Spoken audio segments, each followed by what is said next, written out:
Hey guys, అందరు ఎలా ఉన్నారు? మేమైతే మా ఫ్యామిలీ అందరం కలిసి తిరుమలకైతే స్టార్ట్ అయిపోయాం.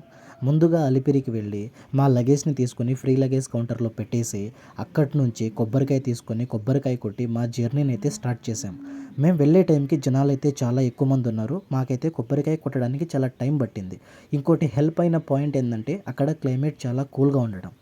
మనం ఇలా వెళ్తున్నప్పుడు మనకిలా ఒక పెద్ద బండరాయి అయితే కనిపిస్తుంది. ఆ బండరాయి పైన కొన్ని ఆకారాలు అయితే ఉంటుంది.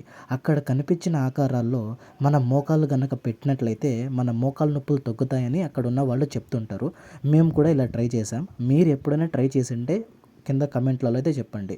మనం ఇలా మెట్ల మార్గంలో వెళ్ళేటప్పుడు మనకి ఇలాంటి చిన్న చిన్న టెంపుల్స్ చాలానే కనిపిస్తాయి. అలాగే ఈ రాళ్ళను కూడా పేర్చింటారు. ఎందుకు పేర్చింటారో కమెంట్లో కూడా చెప్పండి.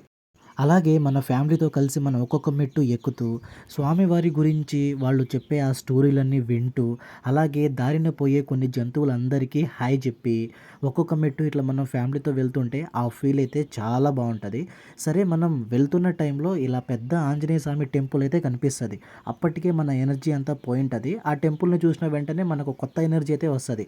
సరే అని చెప్పి మా జర్నీని ఇంకా కాసేపు ముందుకు వెళ్ళిన తర్వాత మాకైతే చాలా ఆకలి వేసింది. మేము బయట ఫుడ్ ఎందుకని చెప్పి మేమే ఇంట్లో నుంచి ప్రిపేర్ చేసుకున్న కొన్ని ఫుడ్ ఐటమ్స్ తీసుకొచ్చి ఫ్యామిలీ అందరం కలిసి కూర్చొని తింటా ఉన్నాం. అలాగే మనం మెట్లెక్కుతున్న టైంలో ఇలాంటి జంతువులు అయితే కనిపిస్తుంటుంది.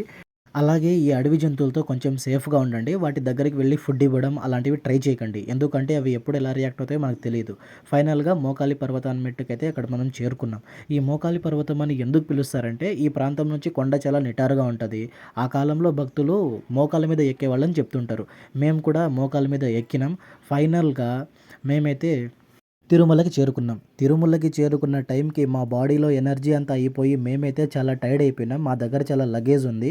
సో తిరుమలకి వెళ్ళిన వెంటనే ఆ లగేజ్ని ఫ్రీ లాకర్స్లో పెట్టాలి కాబట్టి మన ఆధార్ కార్డ్ ఇస్తే ఫ్రీ లాకర్స్ ఇస్తారు. దాన్ని తీసుకుని ఆ లగేజ్ని మన ఫ్రీ లాకర్స్లో పెట్టేసి అక్కడి నుంచి కళ్యాణకట్టకైతే స్టార్ట్ అయిపోయాం. కళ్యాణకట్టకి ఎందుకంటే గుండు కొట్టించుకోవడానికి. కళ్యాణకట్టకు వెళ్ళి గుండు కొట్టించుకొని స్నానం చేసుకొని వెంటనే దర్శనానికి అయితే స్టార్ట్ అయిపోయాం. దర్శనానికి వెళ్ళేటప్పుడు మనకు ఎనర్జీ కావాలి. ఎందుకంటే దర్శనం టైము 18 గంటలు. ఆ 18 గంటలు మనం క్యూ లైన్లో ఉండి మనం ఎనర్జీగా ఉండాలంటే మన బాడీ కొంచెం ఫుడ్ తీసుకుంటే బెటర్. తిరుమలలో దర్శనం కోసం వచ్చే లక్షలాది మంది భక్తులకు ఎంతో గొప్పగా సేవగా నిలుస్తుంది ఈ శ్రీ తరిగొండ వెంగమాంబ నిత్య అన్నదాన భవనం. ఇక్కడ ప్రతిరోజు వేలాది మంది భక్తులకు పూర్తిగా ఉచితంగా పరిశుభ్రమైన రుచికరమైన భోజనం అయితే అందిస్తారు. అలాగే భోజనం పూర్తయ్యాక స్వామివారి దివ్య దర్శనం కోసం మేము బయలుదేరాం. అయితే మీరిప్పుడు చూస్తున్న కొన్ని వీడియోలు నేను దర్శనానికి ముందే నేను అవన్నీ షూట్ చేశాను. ఎందుకంటే దర్శనానికి వెళ్ళే టైంకి మనకి ఇవంతా అలో చేయరు. వాటిని లాకర్లో ఉంచాల్సి అయితే ఉంటుంది. అందుకే ఈ దృశ్యాలన్నీ నేను ముందుగా షూట్ చేశాను. దర్శనానికి వెళ్ళే దారిలో మనం చాలా దూరం అయితే నడవాల్సి వస్తుంది.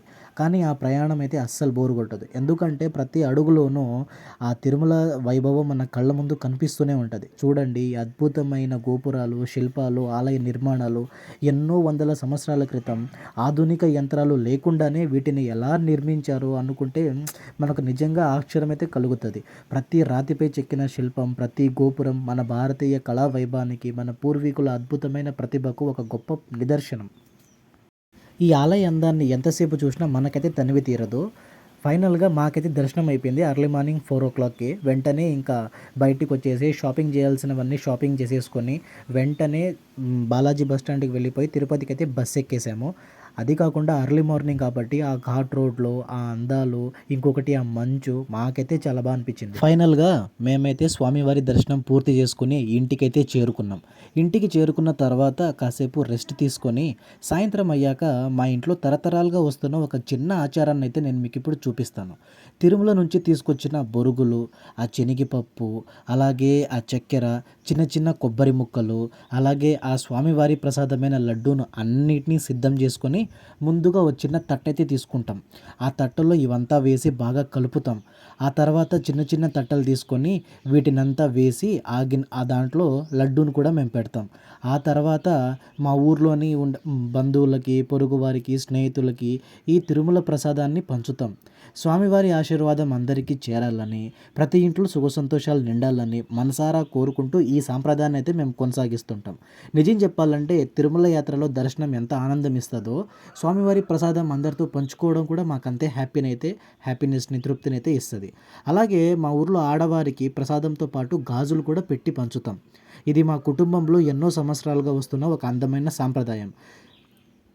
మీ దగ్గర కూడా ఇలాంటి ఏదైనా సాంప్రదాయం ఉందా? ఉంటే మీరు ఏ ప్రాంతానికి చెందినవారో కింద కామెంట్‌లో తప్పకుండా తెలియజేయండి. ఆ కామెంట్స్‌ని నేను పూర్తిగా చదువుతాను.